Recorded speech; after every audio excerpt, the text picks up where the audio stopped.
Ang programang ito ay rated SPG. Striktong patnubay at gabay ng magulang ang kailangan. Maaaring may masiselang tema, lengguwahe, karahasan, sexual, horror o droga na hindi angkop sa mga bata. Gulat ang lahat sa pagbabalik ni Don Pepe na kung saan dito na nga ay hinarangan niya si Moira dahil sa narinig niya itong galit na galit sa mga empleyado doon. Dito na nga siya pinagtawanan ng mga empleyado na kung saan nakita siyang sumubsob sa basurahan.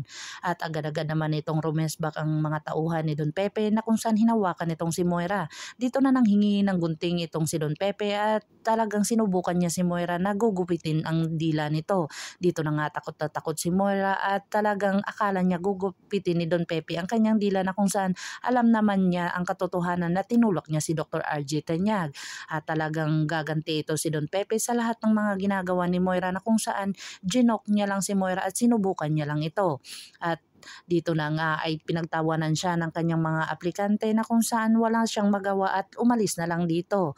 Dito na nga sinabi ni Don Pepe sa kanyang anak na si Giselle kung saan ang SPA documents na pinirmahan ni Moira. Dito na nga sila nag-isip kung asa na ba at talagang hindi naman binalik doon kay Dr. RJ Tanyag na kung saan na imposible na sa kay Moira ito.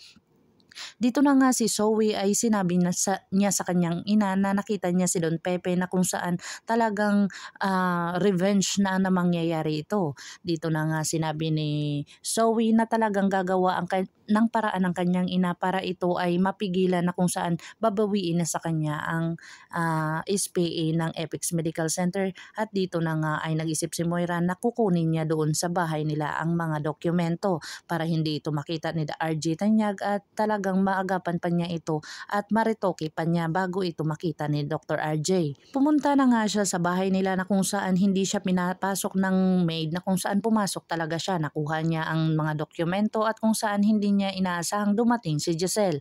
Dito na nga si Moira naabutan ni Giselle na kung saan takot na takot itong si Moira baka makita ni Giselle ang dokumento.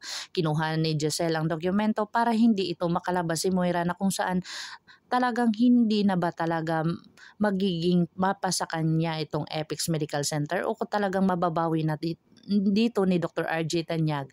Abangan natin ang mga susunod pa na episode na ito, ang Abot Kamay na Pangarap. If you like my story, please like, share, and subscribe para ma-update pa po kayo sa mga susunod pa. Yun lamang po at maraming salamat.